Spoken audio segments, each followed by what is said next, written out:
Hi, good welcome to day 23 of Willie Cottage's Christmas Advent. You'll notice that throughout the videos there's been a couple of short ones and there's been some longer ones, and this one today is just me wrapping up Tussah silk, which you will find in your little package. It's a delightful fibre. This is one of my favourite silks to work with. So I've managed to find some information on it if you want to hear. If not, just put the volume down. So it's suitable for paper making, spinning, felting. Okay, Tussah silk is a wild silk made from wild Tussah silkworms and not in a controlled environment. It is coarser and is not as lustrous as mulberry silk. It is variable depending on natural. It is available as natural, bleached or extra bleached. The difference between mulberry and Tussah silk is the wild worms of the silk mainly eats oak leaves in the field of the important varieties silkworm, like from the world of silkworms. Its body is a green grey. Silkworm cocoons are also grey, or a sort of a bluey blacky sort of shade. It's also used to make silk products, like the actual cocoons. I can buy them, you can buy them from suppliers, the actual silk cocoons, and you can actually spin from them a very fine product. And I think you generally soak them.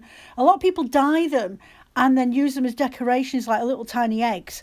Mulberry silk mainly eats mulberry leaves, and is a silkworm. A Tussah mainly eats the oak leaves, and the mulberry cocoons are glittering and translucent, and white mostly. So you can tell the difference if you purchase any, that there is difference in the colouring. The Tussah cocoon is a darker shade, as I've said before, and it's generally more of a grey, sort of bluish tones, and is often seen as a fluorescent or a brilliant white, so tough fibre. So it needs bleaching and has been proven to be a carcinogenic. Alternatively, with the mulberry silk, shows up white, and if you look at it carefully, you will find a slightly greeny yellow tinge or hue, and has a very brighter lustre overall.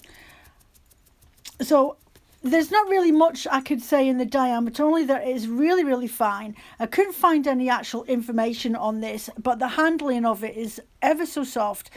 It's really good to dye with. You can dye Tussah silk, so the sample that you've got in your pack, if you've got any acid dyes at home, use them. You can use food colouring as well at home as a dye, as an acid dye on silk fibres. Just add vinegar to it and dye as you go along, and that's it really. There's not much else to say about this product, but I hope you enjoy it. It is a nice one to spin along, or you can use it as a experiment and dye with it. If you're going to dye with it, I would advise you to put in a bowl with some water and some washing up liquid.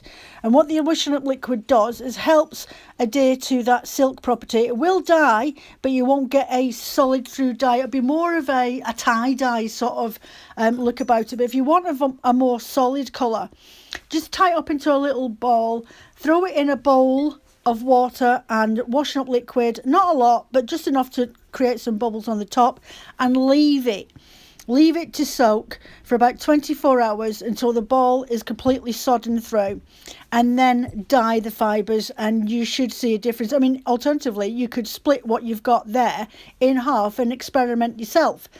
Soak the silk just for a half an hour, a couple of hours, without any detergent, and put the other half in the bowl, as I've already said, and then dye both lots in a dye bath and then see what you come up with. At the end of the day, these samples this year round are just for you to play with and experiment with, and I hope you enjoy it. So take care, and I will catch you on the last day-ish of the little mini samples of Advent for day 24.